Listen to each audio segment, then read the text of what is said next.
Guys, ito po yung door na ikakabit dito sa room na to. Ayan, nililinis siya.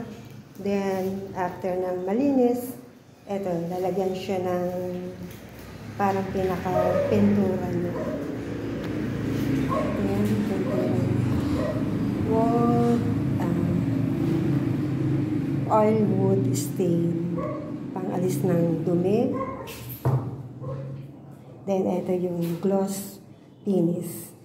Lalagyan siya ng varnish. Pag ano na siya, na linis na siya. Pakita ko rin guys, yung mga steel window, glass window. Then, etong sliding window. Ito naman yung UPVC ceiling. Yan ang color niya. Hindi pa po ito tapos. Yung pinaka-core design niya. Ayan. Medyo dark ang color niya.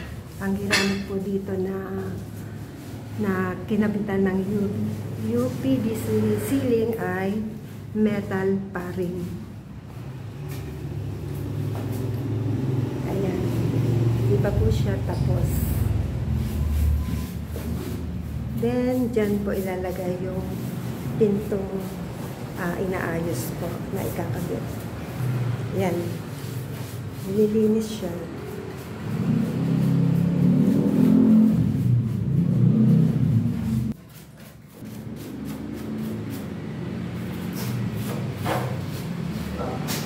Ayan. Medyo maalikabok lang. Etong window naman ito,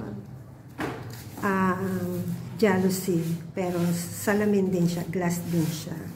Kaya lang jalousie ang ginamit.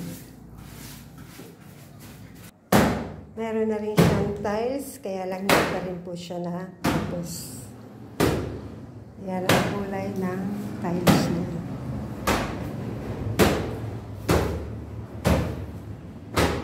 Paglagay pala ng varnish, ito ang unang inilalagay. Then, pagkatapos nito, ito namang all wood stain para matanggal yung mga ganyan. Ito yung pinakalas na nilalagay, wood varnish.